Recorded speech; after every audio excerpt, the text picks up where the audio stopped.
Good morning, everyone, and welcome back to Path of Exile, or the pre-season episode of Path of Exile, where I talk about the plans for the next league. And if you haven't watched the trailer for the next league, I would say go on Path of Exile, whether you go on YouTube or on the website, and watch those videos, watch the trailers. The entire community is quite excited for what's about to be coming out. They've done a lot of work. They've improved like the drop rates of different items, and I think we're going to have a really fun and exciting league starting this Friday. So at the time of this recording, that will be like almost 3 days away. So I'm really happy to bring that series back because I am looking forward to it. I just wanted to show you the character we've played with and the changes that I've made with her. I did do a lot of extra achievements. So basically, I grinded out the map and I played with her every once in a while when I had time. The leak is over, so I can't show you the achievements here anymore. But you can see here, I've done 29 out of 30 out of 40 achievements. It's a lot better than I did last league.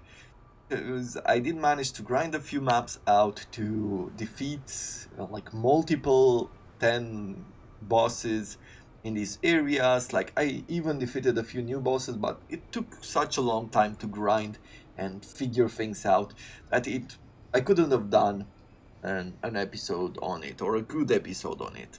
But we will have those battles once again during the next league, hopefully. Hopefully the character will be strong enough. But as you can see, I am proud of myself for achieving a lot more than I did in the last league, and that makes me super happy. As far as the changes to the character, there's not a whole lot that I can show you. Like I do have different ones that I've managed to find and craft and make them a bit more special, but the only big change is this.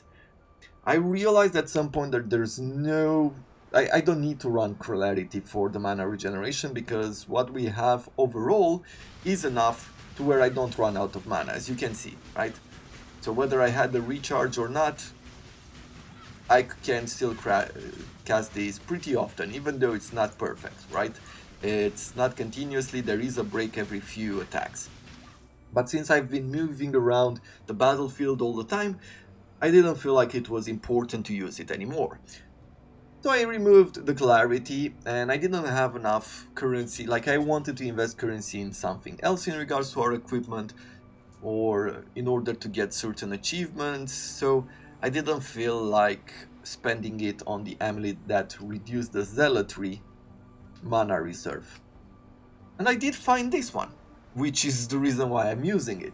I found an amulet of +3 to maximum number of summoned golems, and you cannot have non-golem minions, 25% reduced golem size. Golems deal 38% less damage, golems have 36% less life. Golems have 88% increased movement speed. So this is a pretty cool amulet. The reason why is because of our ascendancy, right over here, we are getting increased effect by the number and increased damage by the number of golems that we have summoned, and thus getting those extra free. It really didn't create that much of an issue when it came to damage, like by replacing the amulet we were using. So I decided to run with this one. The big advantage by running this formation was that more often than not, the enemies would be attracted or taunted by like the stone golems, and they would be attacking my minions instead of myself. And that went pretty well. Not perfect, but pretty well overall. So this is everything that I have to show for this character. There's really nothing else more impressive than that. This is just the level I've reached in the time that I have played, and I guess I just got one or two more levels since last time I showed it by doing Delve, and that's about it. And now let's move on to the next league, because this one was awesome. I really love this character. Uh, Once again, a big thank you to the creator. And I want this league to talk about Damien the Wolf. You know, I've made that short video where I presented him, you know, like my first character, and this is my first character ever. And man, I knew the character was bad. Like, I remember that I struggled a lot during the end game, but I didn't know it was this bad. And I wanted to talk about this character in a little bit more detail, just to show you like what was good, what was bad, and what was worse. And at the same time, this will be my next league project. So what I will do during the next league is that I will take this character concept, my first character ever created, and I will make it I will try to make it a successful character, right? I will see how far I can push it. I'm gonna try to use all the knowledge that I've gained. We're gonna learn crafting, but towards the end of the league. So I'm going to reach the end of the game, and then we're gonna work more on learning crafting in details, because early in the game it's not that useful. Like, we're gonna use items here and there, but not that much, okay? Just so you know what the plan is. And so I have this character, which has the skill called Lacerate, and he's very quick. I remember that this is what I was going for. Let's present the skill first, like how I thought about it, right? And we have a few things, and I really want to go on a map as well to present to you like how I thought about it. Of course, I've used Lacerate with different types of skills, but this is pretty much the base one, right? You do like this attack, and it sends waves forward, right in front of you, like having these weapons. And if we go, like, let's see, maybe somewhere, yeah, let's go in foothills, just to present like how I thought about this character. Like, I started with this skill, it felt pretty, you know, like a pretty normal skill, and I really like this attack going forward. And as far as using like support skills, I've went through a bunch of them as I found them, but what I enjoyed the most is throwing in multi-strike. Right? This helped the skill, it repeated the skill twice. So as you can see, when I right click, it does this like a few times, right? It's a lot quicker, and it really helps, it helps scale up the damage done. But then I realized at some point I had a sword which really improved the bleeding damage, and thus I found that using bleed together with ice bite support is a really good plan. The reason why is that when you attack, like especially like the tougher enemies, it gives it a chance to freeze enemies or slow them down. And when you do that, given that this attack also causes bleeding, it improved my my survivability, first of all, and second of all, the bleeding keeps applying. So even though they're frozen, right, bleeding still applies, and I found this to be really useful, both for my survivability and for the scaling up of the damage. And finally, I found a faster attack gem, and I could just do this very quickly and move on. As you can see, here things are pretty simple, but I didn't know more than this. Like, I just put some skills together. I had here a charge dash, which is an attack that runs after your mouse basically, so you channel it, you keep it held, and when you release it, your character just moves through the enemy, causing them lightning damage. But I reached the end game with level 70, which I find super impressive. It's like, I didn't even know, like, if I was to farm this area, as you can see here, for an hour, I would probably get like 4-5 more levels, something along those lines. Look at this experience gain here. See? it fills up pretty darn quickly. Like if this was the way that it fills at level 90, we would have had so many levels so quickly. But yeah, this was my character as far as how the attacks look, and yeah, I didn't know how to do this better. Like I didn't have any kind of 5 link or 6 link equipment apparently, and the survivability when it comes to the end maps, like for example in Act 10 going for Kitava, let's see, the Ravage Square, and then we'll go to Kitava. As you saw in the video, like their survivability over there is really bad. And I will be going back home in a second and talk about why that is. Like what made this character really bad for the end game. When I got to maps, it wasn't really important anymore. Right? So these enemies fall down pretty easily. That's not a problem. But the damage that is being caused to me, and fighting like these kind of epic monsters, like we don't have enough damage for it. And there are a few reasons why. Let's take a portal back home and talk about it. And portal to the hideout. There we have it. Well, when it comes to melee characters, what you need to know is that you need to invest in weapons. A melee character takes most of his damage from the weapons that you use. So weapons are super important. Gems, they are important, like they do improve your chances or your damage overall, but they're not as important as they are, for example, for a spellcaster. For spellcaster, gems provide you with most of the damage. So it's more important there to level up the gems that you use, the skill gems. And where wands are not as important to the spellcasters. It can offer you some extra damage to spells, but you use most of your wands for the percentage increase in damage, and you use it also for certain skills like auto cast, like we had the last time, trigger a spell when you cast a skill, when you use a skill, or things like that. So that is the big difference between playing a melee build and playing a spellcaster. Okay, I'm not gonna go into minions and things like that. We'll leave that discussion for a different time.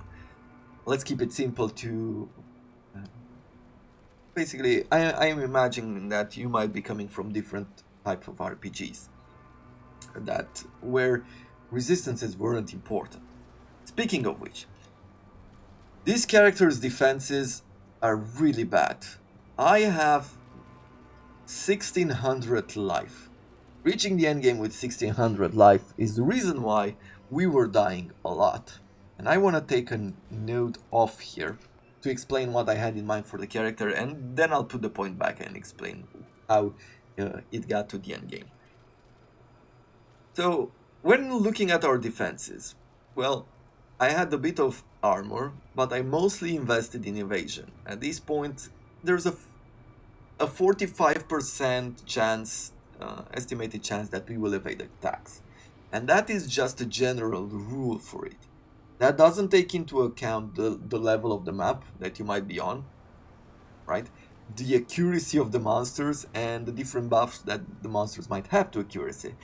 So let's say that you pretty much avoid 45% of the attacks, which is not great.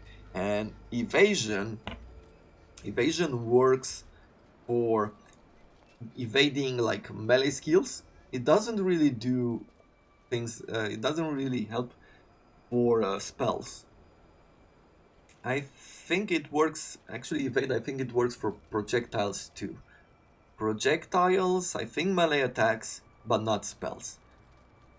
And when you look at my resistances, coming from other games where it didn't feel like resistances were that important, for example Diablo 2, like resistances are useful and definitely necessary when you go to the next level like Nightmare and Hell, but when you're playing on normal, I never felt like the real need to invest in resistances.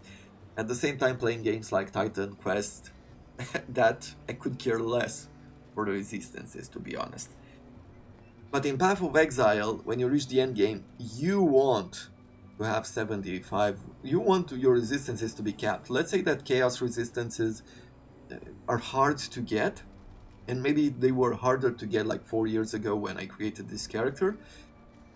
But there aren't a whole lot of monsters who can do chaos damage. But this is a huge mistake. It's why I was dying so quickly. Okay? Taking a look at the passive tree, and this is the recreated passive tree. The, the recreated passive tree that I made in order to show off the character. Because when there's a major change to the passive skill tree, you get a full reset on your old characters. And how did I recreate the character? Well, I looked at the jewels which were still in place. Like every jewel that I added were still in place. And I made a direct path, the way I thought about it, directly to them. Right? That was my first move. Then I tried to remember what was I going for with this character. And there were a few things. First of all, I was going for health, for a bit of health, for the damage leash and bleed, dual wielding, that's another skill that I was going for, so this is what I picked, and swords, right? And finally, I know I wanted my character to be quick, so I had the maximum frenzy charges. I think the frenzy charges I used to obtain them from the old gladiator tree, like the Ascendancy, but it doesn't seem to be the case anymore, so frenzy just made my character quicker. So I tried to recreate the skill tree in that way. But then I remembered one more thing, which is this point. I remember I was dying a lot towards the end of the game. And I figured out that, you know what? Evasion doesn't seem to be working for me. Not in the way that I imagined. The way I imagined it is when you play other RPG, like the older type of RPG games, if you invest, if you are a fighter, you invest in armor. If you are a ranger, you invest in evasion or dodge, right? If you are a mage, then you don't really invest in defenses. It's mostly offensive, so you add life and things like that. So I thought that this was pretty much it. If I was to invest fully into invasion, then that would make my character perfect. But then I realized I was dying a lot.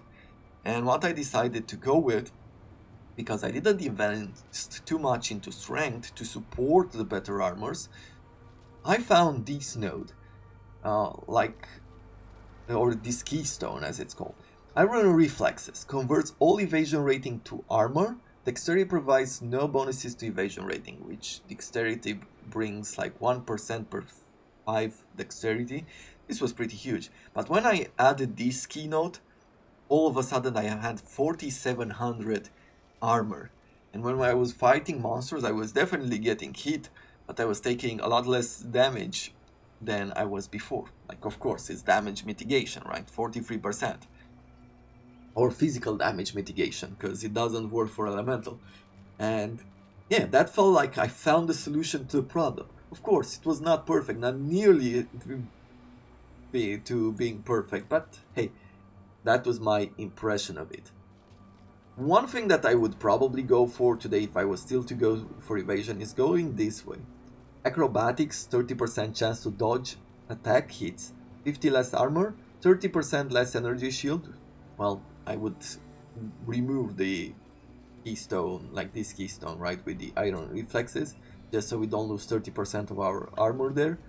And just keep it on evasion, and 50 less chance to block spells and attack damage. But our block chance wasn't that high. There are certain skills when it comes to dual wielding that helps you block, like this one, 5% chance to block attack damage while dual wielding, but it's not that high. It's not as high as using a shield, for example. And then I would probably go for this phase up acrobatics, which increases by 30% the chance to dodge spell hits. So this is something that I would go for these days.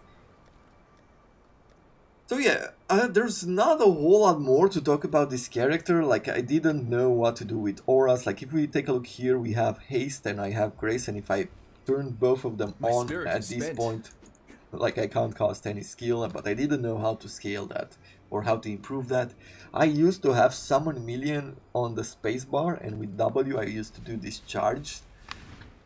I guess this was the middle mouse button before respecking it to space, and I'm thinking I did that because my minion was dying a lot.